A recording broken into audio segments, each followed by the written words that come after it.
So let's make some optical illusions. Shall we? All right. So this one is going to be for upper grade levels. I made a little bit of a heart. See it popping out there? Ooh. Okay, so my line's got a little crooked. Forgive me. But I was sitting here drawing it. But the object is to get your shape to look like it's popping out of the paper. Three-dimensional. Ooh.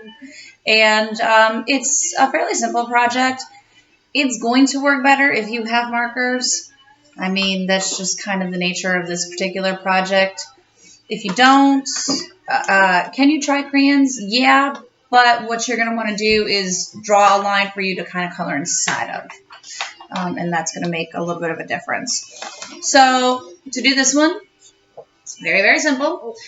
You can do a heart. I've also done this one with hands because I've seen it online, but you know, we borrow our ideas from other people. So just take you stole my pencil, child.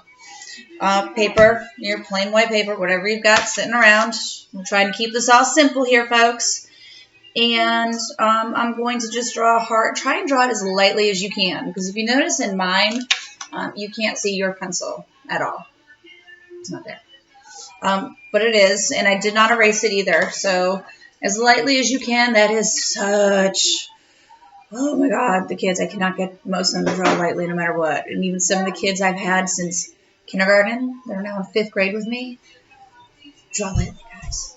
Draw lightly. Draw lightly. Oh, I think I've heard you say that before. Huh, imagine that. So as lightly as you can get your child to do, draw your heart shape, nice and big, giving you some room to draw your little lines inside of. So, see, I don't know if you can see that. Nope, you can't. Ha! So I'm going to make mine a little darker. So because you couldn't see that, that means I successfully drew lightly. So now I'm making it a little darker for the camera. This is what I have to literally do for my students.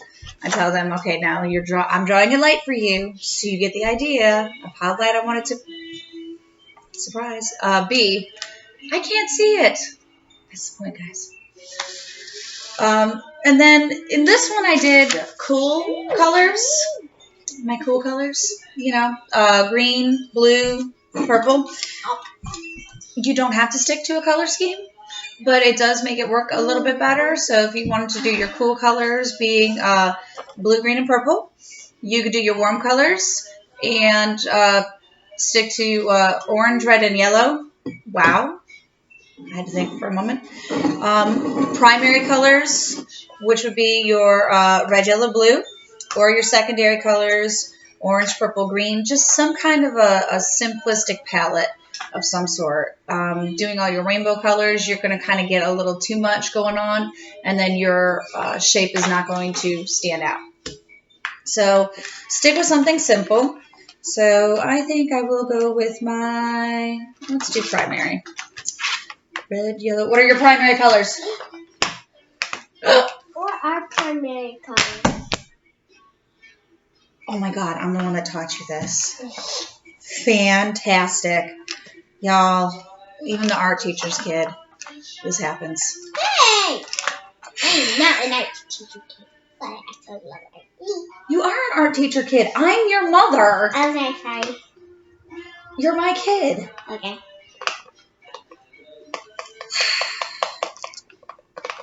Only on day 2, folks. No, day 3. Day 3.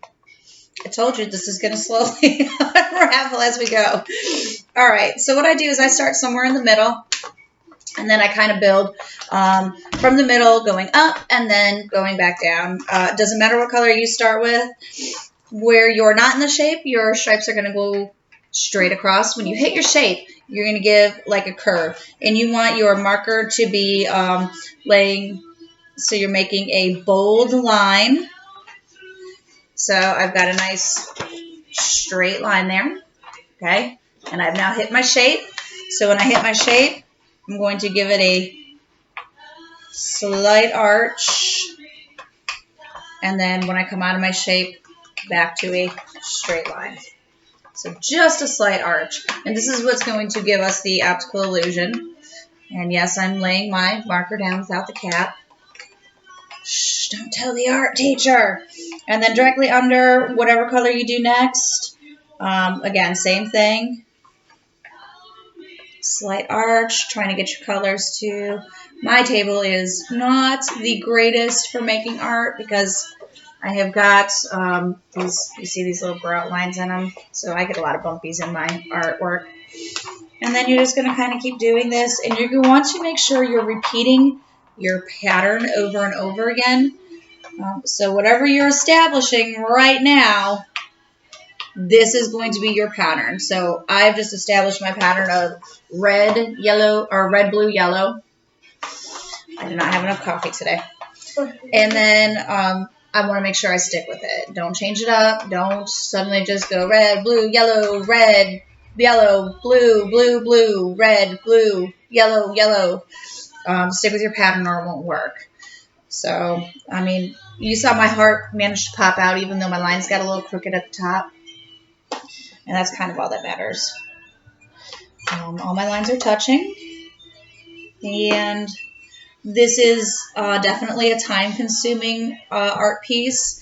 So if your child has a lot of patience, or if you know that, I don't want to call this a tedious task, but if they enjoy projects where they're going to look for something that is going to take time and they like the ta-da, finally I'm done, and now I see my work, and watching it just kind of come to life. This is one that they're probably going to enjoy. I'd say I do this maybe with second grade, but it's because it takes time. You know, work on it with your upper grade kids. You know, let them kind of enjoy it. Do a harder shape with a child that's in upper grade. And, you know, adapt it and see what you get. I know a lot of my YouTube videos don't allow for comments because, you know, they're kid friendly, so we don't want anything that shouldn't be there. But I am on Twitter, and you can find me at Mrs. Mims 1, and tweet me, you know, what it is you're making. And so I'd love to see anything that you guys are producing with your students or any questions that you have. And I'm also on Instagram, but that is a different page because I am an artist, and I am at Modern Pop Art by Mims. And you can find me there too, and you can message me, and I'd love to hear from any of you. So check me out, guys. I'm there wandering around, and hopefully your heart's shapes are popping out at you and looking nice and three-dimensional. And I'll talk to you later. Bye.